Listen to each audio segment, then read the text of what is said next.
जय मसीह की प्रिय विश्वासी भाई एवं बहन, प्रभु यीशु का धन्यवाद करते हैं एक और सुंदर समय के लिए, प्रभु की उपस्थिति, उसके सारे आनंद के लिए और हमारी प्रार्थनाओं के आशीषों के सारे उत्तम से उत्तम प्रबंध के लिए, जो हमारा प्रभु हमारा परमेश्वर प्रतिदिन हम सब के जीवन में अपने दया से प्रदान करता है।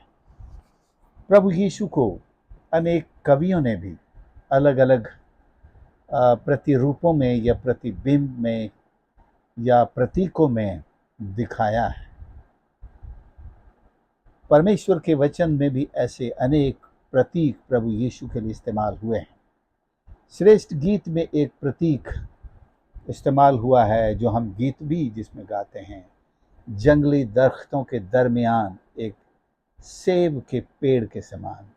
सेब के पेड़ को प्रभु यीशु के प्रतीक के रूप में दिखाया गया है। हम सब सेब के बारे में जानते हैं।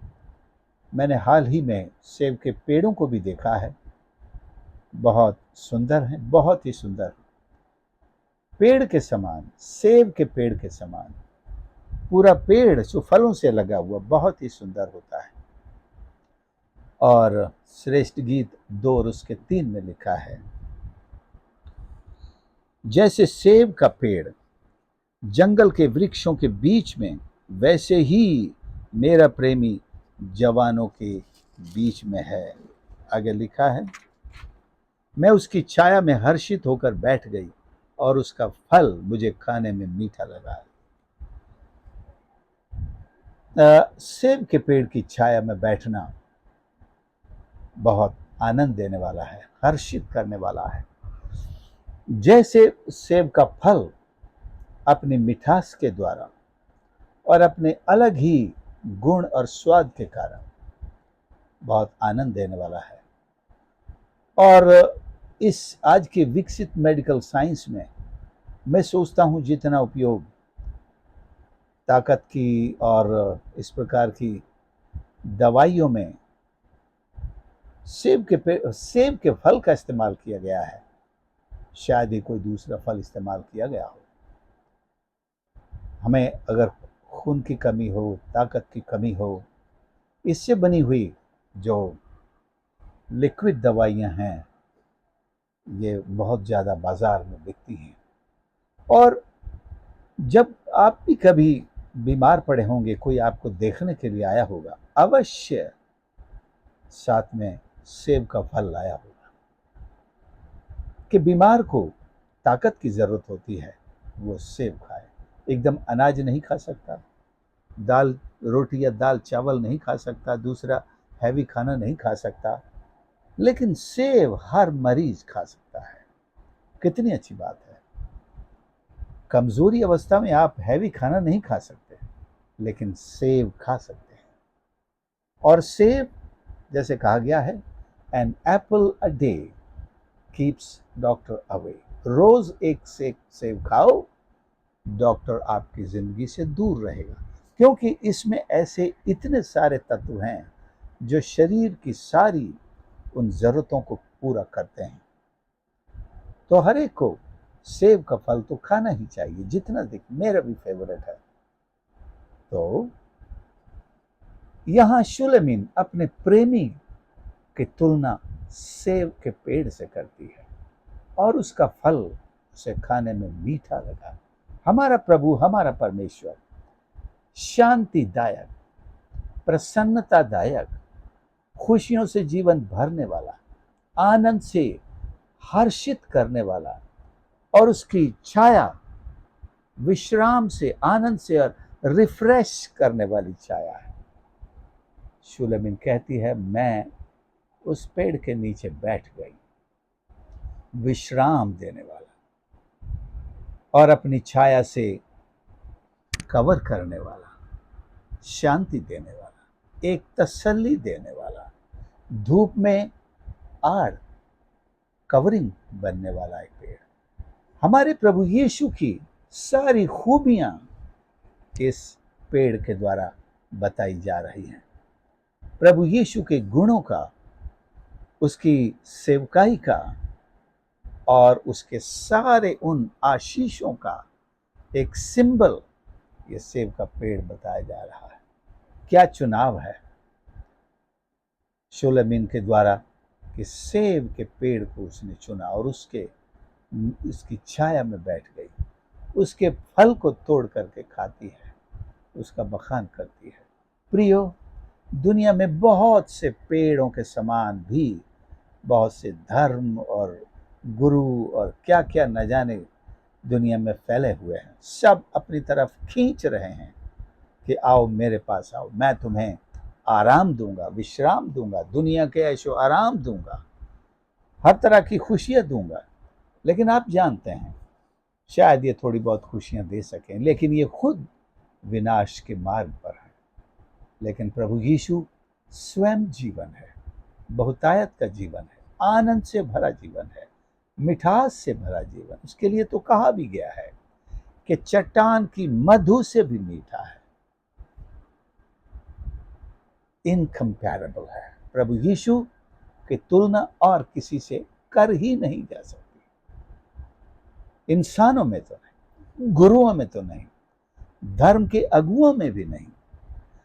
जो बलिदान, जो सेवा, जो खूबियां और जो कंसर्न और जो स्थायित्व और जो लीडरशिप, जो हमारी परवाह, हमारी चिंता प्रभु यीशु में है, आपको दूसरे कहीं नहीं मिलेगी। केवल धोखा मिलेगा, दिखावे की चिंता मिलेगी, सब दिखावे की बातें होंगी। आप स्वयं बहुत जल्द उनके धोखे को परख लेंगे, लेकिन यीशु को आप परखते जाएंगे और अधिक बेहतर पाएंगे। The more you test him and taste him, the sweeter and the better you find him. और ऐसा प्रभु और कहाँ मिलेगा। हम उसके पास आए हैं, वो ऐसा कुआं है जो सबकी प्यास बुझा सकता है, वो ऐसा फल है जो सबको ताकत देता है, सबको जीवन देता है। केवल ताकत ही नहीं, नया जीवन भी देता है, ये विश्राम भी देता है, और ये फल मीठा है। हजारों सैकड़ों जितनी भी बीमारियां इंसान के शरीर में आना चाहें, ये उन सब का इलाज है। प्रभु यीशु ने कहा है कि वो चंगा करने वाला परमेश्वर है, चंगा करता है। जैसे सेब इंसान को चंगाई देता है, नया बल देता है, इसी तरह प्रभु यीशु एक सेब के समान हमें हर बीमारी से चंगाई देते हैं। तो आइए हम भी शूलेमीन के समान उस सही पेड़ के नीचे बैठ जाएं, उसकी छाया में हर्षित होकर के। भजन 23 के अनुसार भी वो मुझे सुखदाई जल के झरने के पास ले चलता है, मेरे जी में जी ले आता है।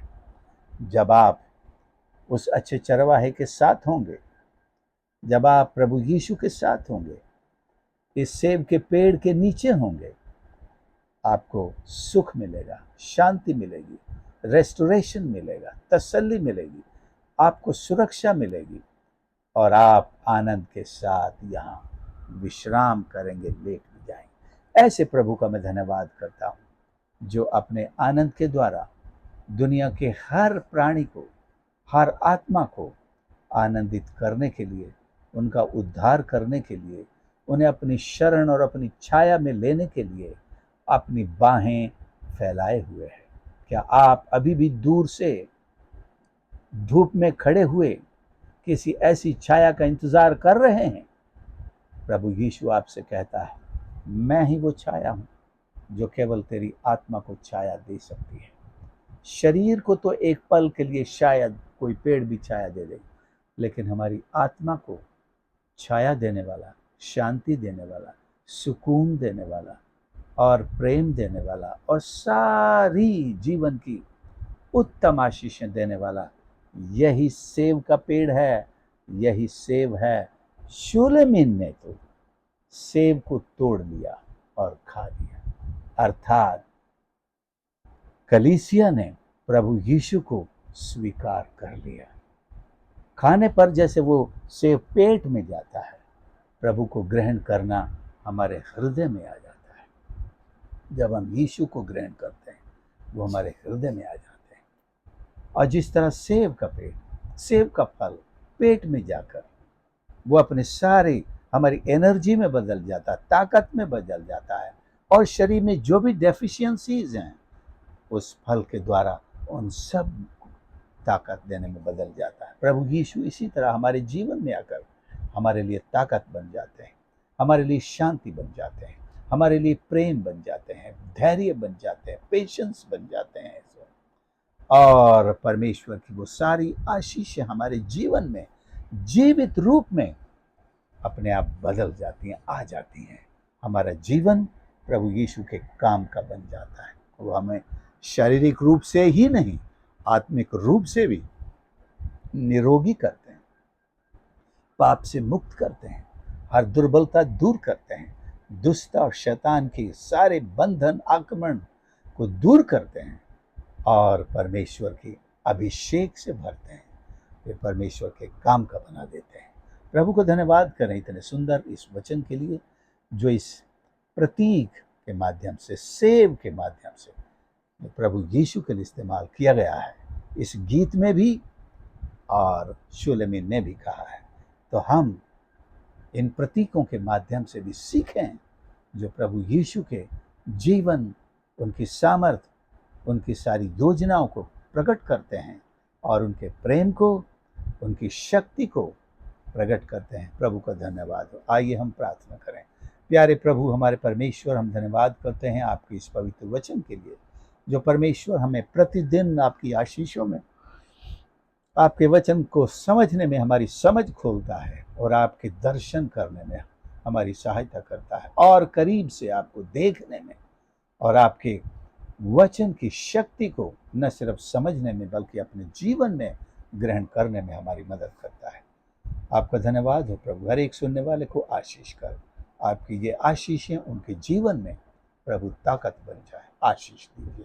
प्रार्थना प्रभु यीशु के नाम से मांगते हैं, आमीन। प्रभु आप सबको आशीष करे। आपने संदेश को सुना है, ज़रूर दूसरों के साथ भी शेयर करें, और यदि आप हमारे चैनल पर नए हैं या अभी तक सब्सक्राइब नहीं किया है तो प्लीज़ इसे सब्सक्राइब कर लें ताकि हमारा हर नया संदेश आप तक तुरंत पहुंच सके।